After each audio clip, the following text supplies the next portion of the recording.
के समय में युद्ध का तरीका बदल गया है और ड्रोन इसमें सबसे अहम भूमिका निभा रहे हैं। इसी को देखते हुए भारतीय सेना ने आत्मनिर्भर भारत मिशन के तहत स्वदेशी ड्रोन क्षमताओं को बढ़ावा देने का फैसला किया है।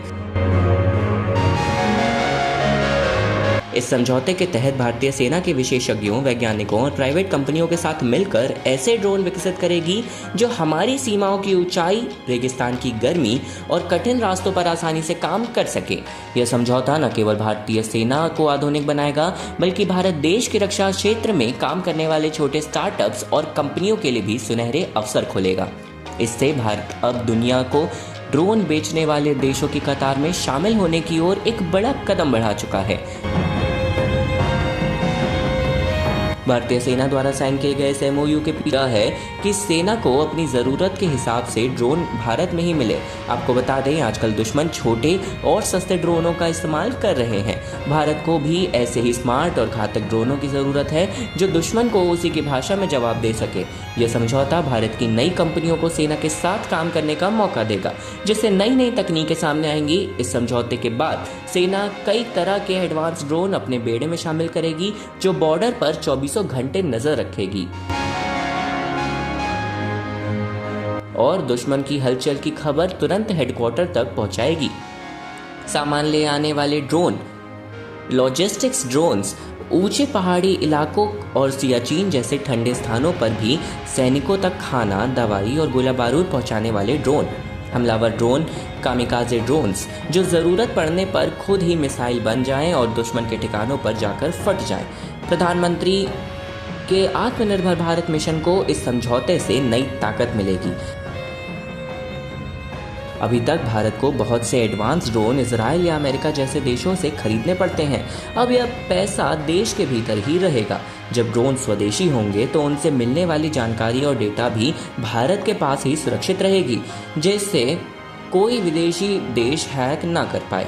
ऐसे में स्वदेशी ड्रोन विदेशी ड्रोनों के मुकाबले काफ़ी सस्ते होंगे और इनका रख रखाव भी भारत में ही आसान तरीके से हो जाएगा।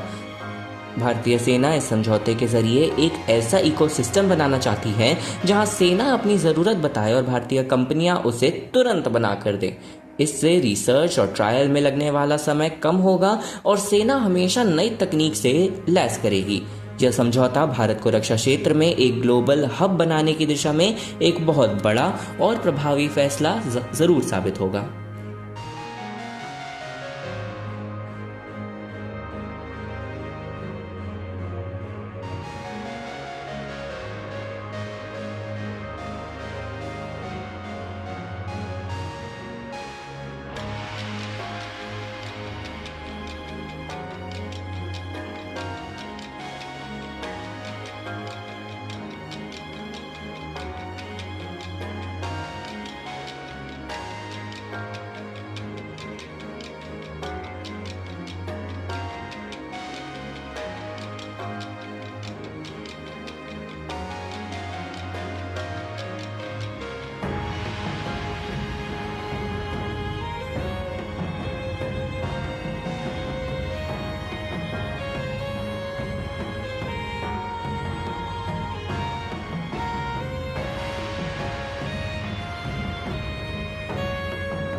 पचास से 60 स्क्वाड्रन तक पहुंचने के लिए भारत को कम से कम 160 नए विमानों की जरूरत होगी। इससे भारतीय कंपनियों को बड़े पैमाने पर काम मिलेगा और विमान बनाने का खर्चा भी कम होगा। फिलहाल भारतीय वायुसेना की स्थिति चिंताजनक है, क्योंकि पुराने विमान रिटायर होने के कारण स्क्वाड्रन की संख्या 30 से भी नीचे गिर गई है। चीन के पास 2000 से ज्यादा लड़ाकू विमान हैं और वह लगातार अपनी ताकत बढ़ा रहा है। पाकिस्तान अब चीन से J-10C जैसे एडवांस विमान ले रहा है। आतंकवाद और हाइब्रिड खतरों से निपटने के लिए भी वायुसेना को एक्स्ट्रा बैकअप की जरूरत है। रक्षा मंत्रालय अब विदेशी विमानों की बजाय स्वदेशी प्रोडक्शन लाइनों को मजबूत करने पर ध्यान दे रहा है।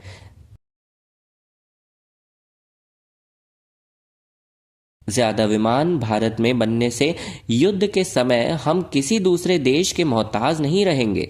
अब हमारे पास ज्यादा विमानों का लक्ष्य होगा तो हमारी फैक्ट्रियां साल भर काम करेंगी और नई तकनीकें विकसित होंगी। कुल मिलाकर रक्षा मंत्रालय का यह प्रस्ताव भारत की हवाई सुरक्षा के इतिहास में एक नया अध्याय लिख सकता है। इससे न केवल हमारी सेना ताकतवर होगी, बल्कि भारत दुनिया का एक बड़ा एरोस्पेस हब भी बनकर जरूर उभरेगा।